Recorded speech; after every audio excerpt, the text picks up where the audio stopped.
For the first time on television, we film in one of Beijing's black jails, illegal under Chinese law, but run by the state. So the conditions here are obviously terrible. They've got either 20 or 30 people in a room. These people haven't done anything wrong. Their crime was to complain about abuses they've suffered. The authorities dismiss them as troublemakers and want them swept off the streets.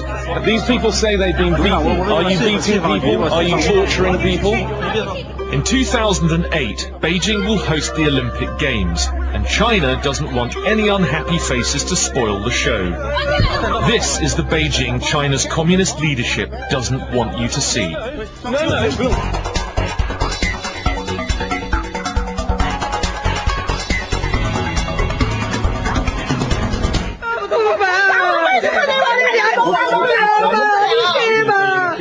Outside Beijing's main government complaints office, ordinary people seeking justice. Their cases are a profile of everyday human rights abuses across China. By law, they can come here to petition if they feel their cases haven't been properly heard. But nobody was listening. All of these people are explaining their petitions, and what they say is the inability that they have to get their petitions heard. Security guards surrounded us and demanded to see our papers. J2. Our translator has just been called a traitor for bringing us to this office here. The authorities feel decidedly uncomfortable if there's any form of discontent expressed on the streets of Beijing. And as a result, they feel deeply embarrassed. This is not the Beijing that they want to have displayed to the world. The guards tried to stop us from filming, as all around us people loudly complained at their treatment. These incredible scenes started as soon as we arrived here, and I think that the crowds there showed how frustrated they are by their inability to get any kind of accountable answer from the authorities here. This is the end point for them. They've exhausted the options of local courts, the municipal authorities, and now they've arrived here in Beijing, sometimes thousands of miles from where they live. People trying to speak to us were manhandled away, but they kept coming. What strikes me about all of this is that the petitioners are coming up to us with their documents because they have no confidence the authorities can settle their problems. And now they're just being shooed away by uniformed men outside uniform. I mean, the whole security apparatus here seems to be devoted to preventing people from having their petitions heard. This guard told the woman to go to the petitions office. She replied there was no one to hear their cases. Under the communist dictatorship, there's no right to freedom of speech. But in an effort to appear open ahead of the Beijing Olympics, they claim that foreign media can work freely. There's supposed to be no limit on access to talking to the ordinary citizens of Beijing, but she says that here we need permission to talk to the petitioners. Right. And my hands continue to be filled with documents. Okay.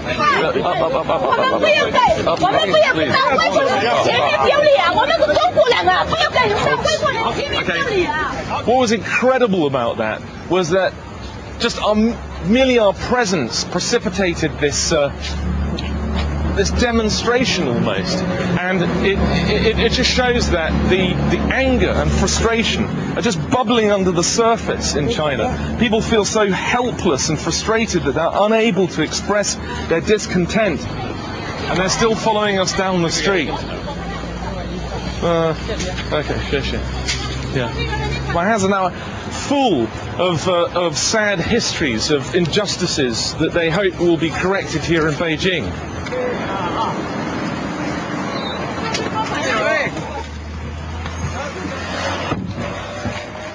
These people are so desperate that they have no ability to rely on their own governments to settle their problems, that they're relying on the Western press. We heard petitioners were being swept off the streets in the countdown to the Olympics and a Congress of China's Communist Party. sight of unhappy petitioners is apparently bad for business. But we found them everywhere, like these ones sleeping rough in an underpass. Out came the petitions again, with outpourings of grief and tragic tales that point to widespread corruption. This was her house, her home, and then it was destroyed. That's a picture of her house being destroyed, and that's where she now lives. He was beaten by the developers' thugs. That's the developers' goons moving in with the bulldozers to destroy their houses. Right, this man's land was taken, and what's this case? Right, 3 generations of family made homeless. And what's your case? Land taken. Okay, this was his farm before, and that's what it is now. So there you have a mosaic of extraordinary and tragic stories. I was underdog, he's written. This elderly man, nearly 80 years old, was a medical college graduate before his life was ruined by wrongful accusations of being a counter-revolutionary, whatever that means, in the 1970s. He writes here in English, I was underdog, and then he also writes rather plaintively, assist. These people are not going to get much help.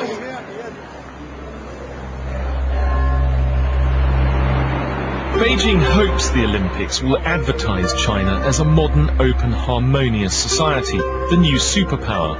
China promised to improve its appalling human rights record. But in some ways the Games have made things worse. A stone's throw from the main Olympic village, we heard residents were fighting to save their homes from the bulldozers.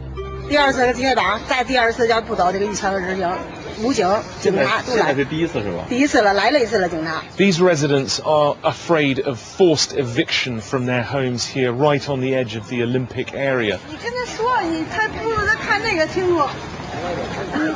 This is the eviction notice ordering residents of these 2 blocks out of the premises by today.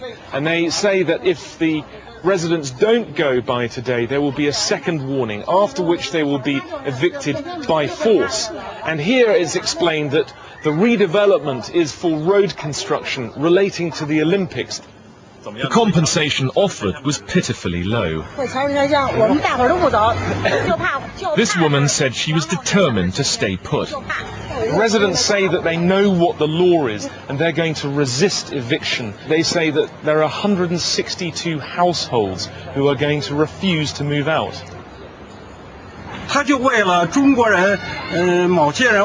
This man said the Olympics were all for show. He accuses the developers of using the Olympics as an excuse to evict these people for redevelopment.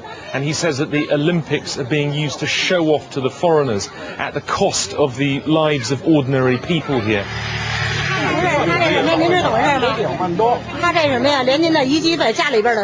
It's worth understanding that this is happening across the whole city of Beijing. Some sources say that up to 1.5 million people have been moved from their homes to make way for redevelopment ahead of the Olympic Games. And all of this is happening without any organisation to represent the interests of those evicted householders. It was hard to find anybody brave enough to speak on behalf of those who had been forcibly evicted from their homes. We managed to contact an activist whom we were told would help us. We were supplied with a code word to set up the meeting, and now we've been called to a house where we've been told he will have gathered some people to talk to us. Liu Anjun was waiting for us in the street. I was shocked to discover he'd been disabled after a brutal assault while defending his home against demolition. 捅了我这地儿是4刀，半脑袋呢打了是将近有长的口子，打了是4处。 Mr. Liu was attacked by 4 thugs sent by the developers, and this is what he looked like afterwards. They broke both of his legs, one of his arms, they fractured his skull, and they stabbed him 4 times. He continued campaigning and was given 2 years in jail for disturbing public order. There, he says, he was tortured. He said that inmates were given electric shocks by the police and that he was forced to stand for 3 days without any rest or sleep. And when he fell down, he was roused with cold water.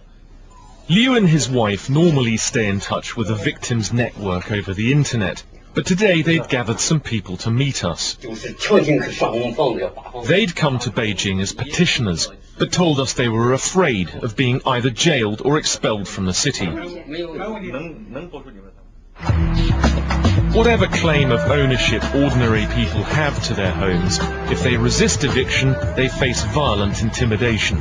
We're going to a block of apartments where we've heard the residents are holding out against a company of developers who want to knock their flats down to make way for luxury new apartments, which are getting huge prices now in the year leading up to the Olympics.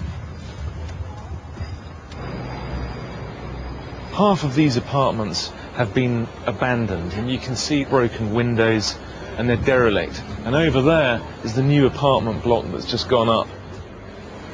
All around the buildings there are these slogans. This one's about trying to alert the foreign media. There are other slogans talking about how people want to stay here until they die. This elderly woman told us the developers had moved their workers into abandoned flats. The workers, she says, defecate and urinate outside here and dump all of their rubbish just right outside her apartment where she's living with her little grandson. Inside it got worse. The sewage pipes had been sabotaged in a campaign to drive them out. Film that. I mean, there is raw sewage flowing out across the apartment.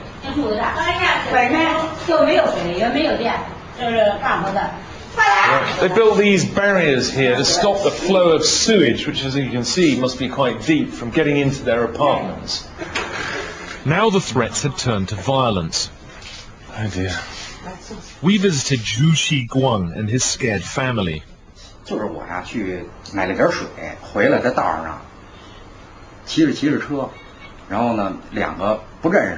He says that he was riding his bike when he was attacked by 2 men who beat him up, hurting his leg and his arm. Who do you think beat you up?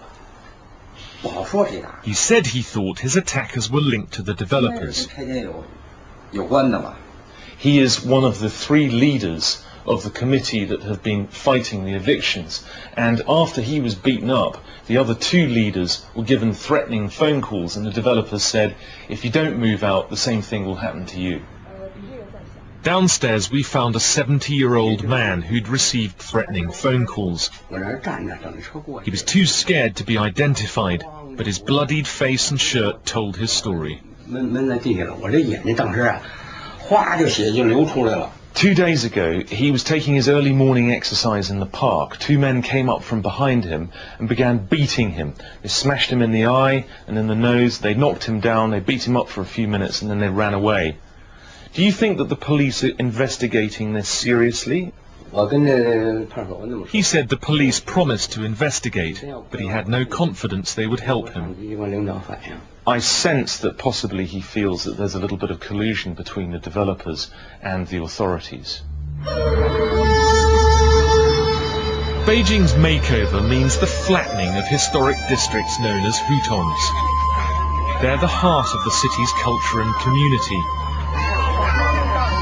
But many are overcrowded slums where residents would happily trade up to gleaming new high-rises if only the compensation was good enough.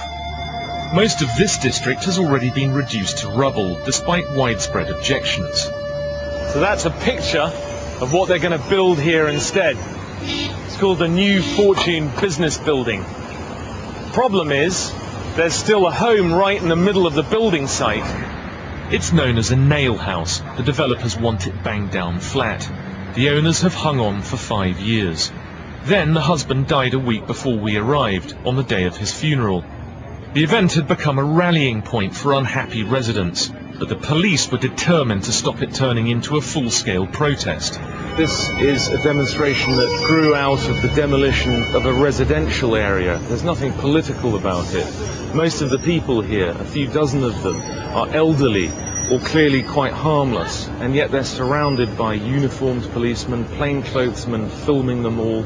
The atmosphere is really quite intimidating.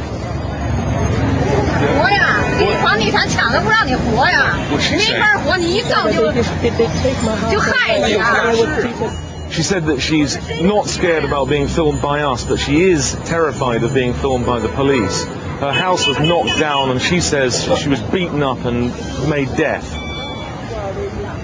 We tried to get in to visit the widow, Mrs. Lee. Half her house had already been demolished by thugs, in spite of a court order halting eviction. Okay, right, we don't seem to be allowed in there. This is all an area that has been knocked down here. Yeah. Hi. Okay. Not allowed? What's going on here? We're just maintaining the public order. The family tried to invite us in, but the police stopped us. It's okay to look in the house? No. Because it's not allowed to come here. Let's go, please. They stopped the funeral going ahead as well.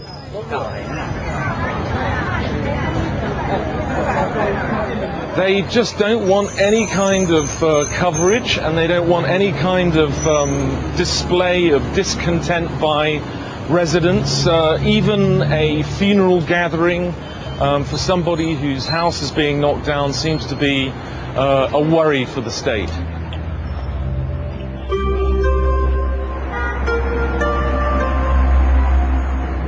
In the coming days, police surrounded the widow's house as her dead husband lay unburied, and they wouldn't allow us to see her.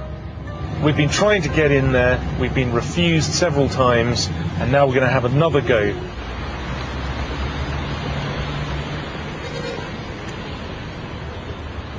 The police were a little slow off the mark. Hello, Nia, come on.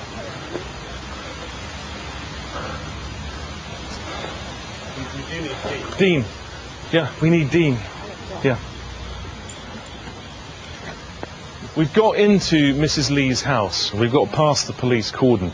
But now our translator is outside and he's been stopped by them. We found Mrs. Lee keeping vigil for her dead husband. She was clinging on with her disabled son as the developers waited to pounce. The police refused to let our translator in, so Mrs. Lee had to come out. Just tell the world what you're going through, Mrs. Lee. She said she'd been about to hold the funeral when the police surrounded her home. As she told us her story, the police dragged our translator away. And ask her to tell us, what is this all about? Why are they doing this to her? She told the police she wouldn't go ahead with the funeral with them laying down the rules. A senior police officer had threatened her, saying more members of her family would die. Okay. I think that we should leave. We should leave because obviously this is going to create more problems for Mrs. Lee. So with a great deal of sorrow, Mrs. Lee, good luck. Good luck. Good luck. Good luck. I'm very sorry. I'm very sorry. I'm very sorry.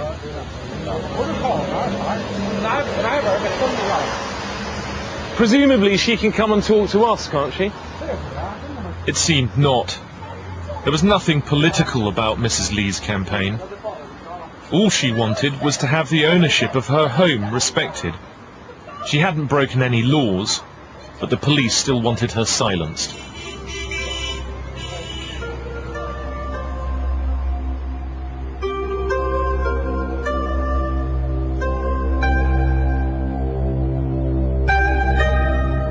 The police refused to talk to us, so we went to ask the developers, New World China Land, why Mrs. Lee was being mistreated. Down there, we wanted to get a public relations officer.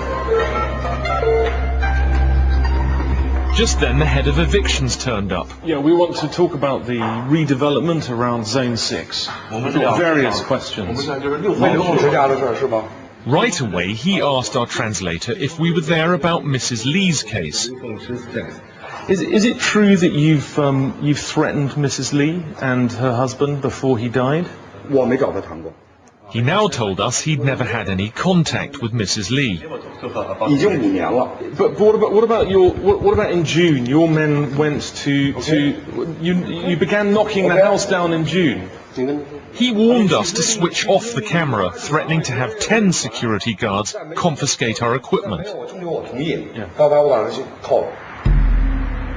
We went to the authorities looking for answers, but local government, the mayor and the Olympic organisers said they knew nothing about forced evictions. As we were about to leave Beijing, we heard the authorities were increasing their efforts to round up petitioners. We got a tip-off about a black jail, so called because officially it doesn't exist. We're outside a hotel on the outskirts of Beijing where we hear that people are being held illegally. They're petitioners from outlying provinces and they're being held here before being bussed back to their home areas. No TV crew has filmed inside one of China's black jails before.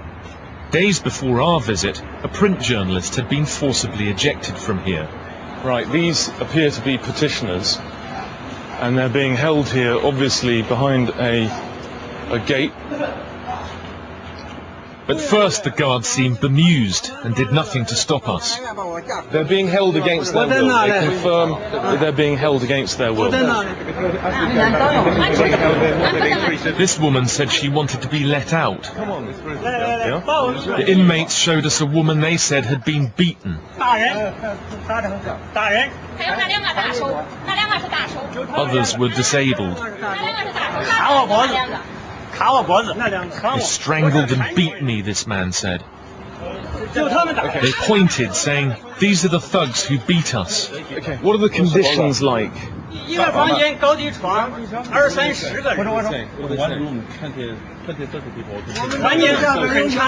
conditions here are obviously terrible. They've got either 20 or 30 people in a room. This is an illegal detention centre. Yeah. Okay. Now we're being manhandled away. Okay. What I need to know is why have you locked them up? Why have you locked them up? Why have you locked them up? Why have you locked them up? When under Chinese law, petitioners are allowed to file their applications in Beijing. These people say that they've been beaten. Are you beating people? Are you torturing people?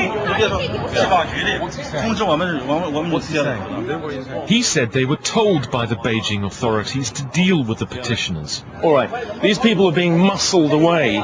They are locked behind this gate. Some of them say they've been held here for weeks in totally bestial conditions. 20 or 30 people to a room. The officials say that they have been ordered by the authorities to pick them up. But why have you been ordered to pick them up? Suddenly the security boss appeared and began shouting and pushing us away. He's the director, they said. He's in charge. Who are you? Who are you? Who are you? Who are you? Show me your ID. What's he saying? What's he saying? Yeah, I need to know who he is. In the struggle that followed, guards roughed us up, broke our camera, then tried to lock us up.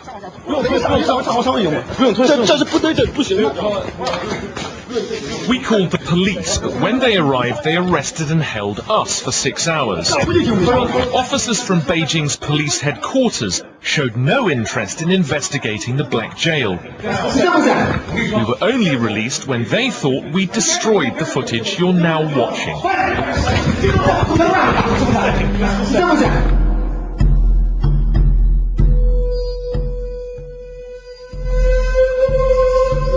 Next Friday at 7:30, Unreported World is in northern Iraq, where the Kurds are quietly consolidating their hold on oil. Next tonight, setting up a business against the stunning backdrop of Snowdonia, or succumbing to the breathtaking beauty of Brittany, a place in the sun, home or away.